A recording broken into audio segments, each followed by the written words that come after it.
justice's bodyguard was shot and sustained significant injuries, leading to her absence in court. Justice Ibrahim, who, as you know, even during the Supreme Court sitting, was unable to be there because he was unwell. And then also, of course, we have two judges, Ojwang and Wanjala. We do not know the reasons as to why they could not be in court this morning, but nonetheless, they weren't. And Justice Ndungu, who was out of Nairobi and unable to catch a flight back in town for the same. We want to show you right now, very quickly, protests that are underway in Kisumu. These are live pictures for you as NASA supporters heed the call of their presidential candidate, who of course has pulled out of this race, and you've heard reiterated by their chief lawyer, James Orengo. They are saying that they will not take part in this election. Now on the streets also, after the fact that a court earlier today ruled in a matter that had been brought before it by the Kandara legislator, that they will not be outlawing protests, even those that are scheduled to take place tomorrow. So live pictures for you there from Kisumu, where supporters of NASA presidential candidate Raila Odinga have taken to the streets.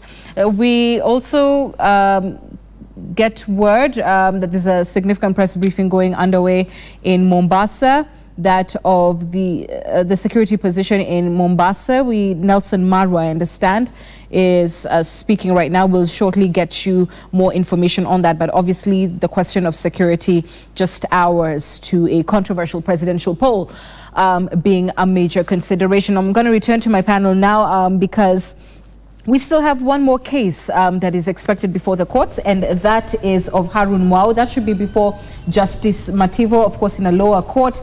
He is seeking fresh nominations, and this is important, Priscilla, to the extent that even you have previously held that you believe a fresh election should mean fresh nominations, etc. But be that as it may, on the back of the decisions we heard from the lower courts yesterday in terms of referring presidential election matters to the Supreme Court, can we expect that this is a very small hurdle in the way and likely will be jumped over and the road will be clear for IEBC to conduct this fresh poll tomorrow?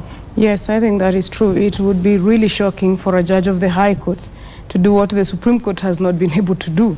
So it's very, very unlikely that the judge should cause a change of the election tomorrow. I think what could happen is that's an area that we need a little bit is, I mean, in my family, because of this jurisprudence word is a bit of a joke. Everybody even says, I'll give you jurisprudence right away, you know. All right. Yes. So it's one of those areas in which we're going to need jurisprudence to develop a little bit more on what a fresh election means after the nullification, and distinguishing a fresh election from a rerun and the sort of legal terms. Yes. So that may not be for now. I think the judges are going to postpone it, and in a good day, when lawyers are ready and we are ready for all the arguments, I think that we could take over that matter. But for now, since the nomination was not the fresh nomination, there is the Gazette notice, and one of the questions has become, does the Gazette notice then become a nomination tool in itself? That since the candidates were gazetted, even now, all the other 7 after Justice Mativo's decision. But we can safely say that it is a matter that can be resolved. The jurisprudence can continue building and growing on the matter, but so far now, there couldn't be any case that is going to stop the election tomorrow. Justice Mativo has become a good star of this process because of the decision he made to return all the other presidential candidates into the election. I think that he shouldn't stretch his luck a little bit too far. That's as far as his contribution in this process should go. I'm just a bit amused that the NASA lawyers are all there when they keep telling us in public that Raila Odinga is not a presidential candidate, but when presidential candidates are called to the Supreme Court, they are the first ones to show up. I mean, you're like, okay, I thought you were not a presidential candidate, so when the other presidential candidates are showing up, why are you also coming along?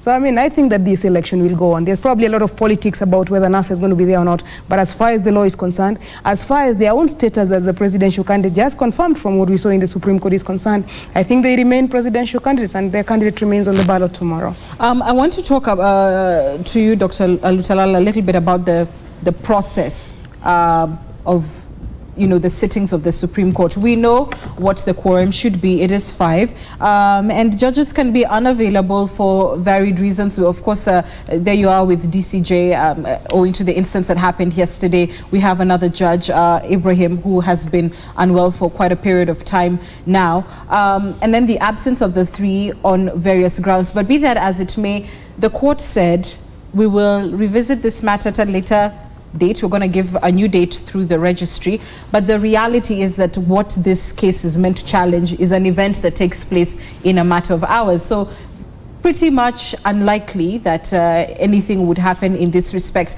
Is this for you a technical knockout, and do you read the same questions as we've heard from the lawyers for the petitioner and the interested parties?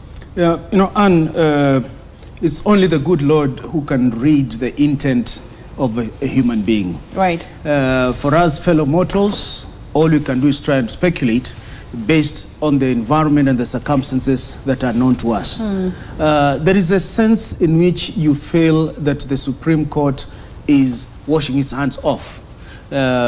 Because if you look at the way the explanation has been given, it's not persuasive that these 2 judges, particularly Smokin Wanjala and Jackton Boma Ojwang, have not availed themselves for duty.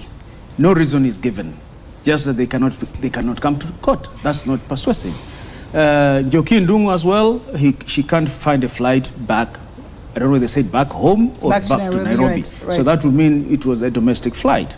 Yet this particular notice by the CJ to have this bench constituted by tomorrow was issued yesterday, I think, or slightly earlier.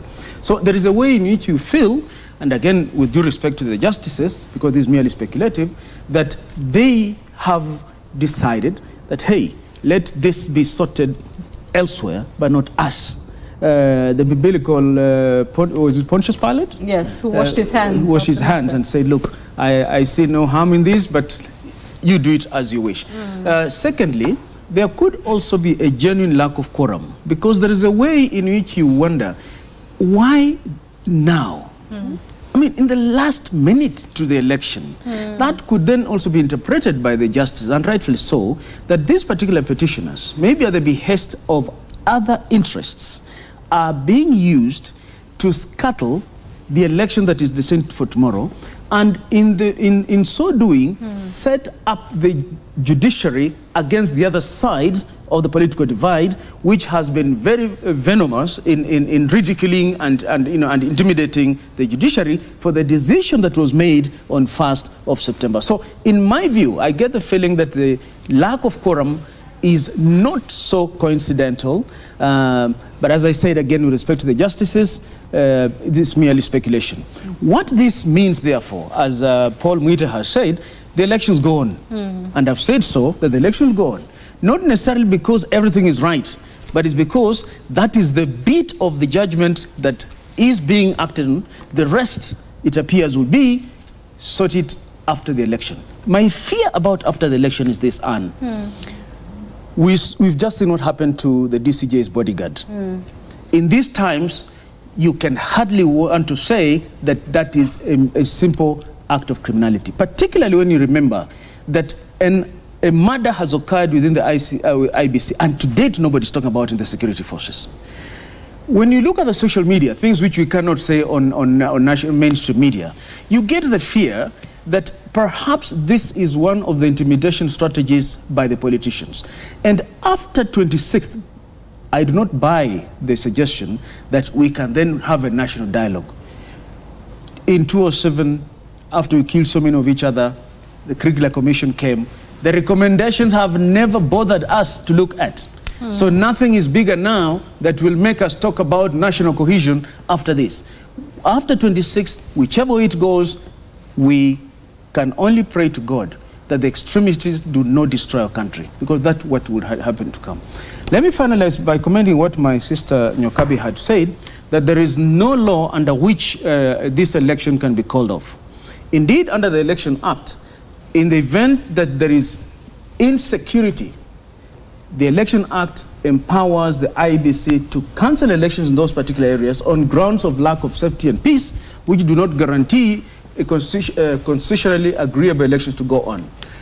the challenge there is that the same IBC is empowered to proceed to declare and announce the results, provided that in their own considered opinion, the areas that did not participate, even if they were allowed to participate, the result would not be one that would affect the ultimate result. So there is that possibility that if the protests as we are seeing them now, should they snowball into a serious security threat for those particular areas, IBC under the law can cancel elections in those areas. Right. Thank you. And we're going to come back with final comments very shortly. The protests that you were seeing on your screens from Kisumu, where residents have taken to the streets, their demonstrations being outside the IBC regional offices. We're back with final thoughts after this.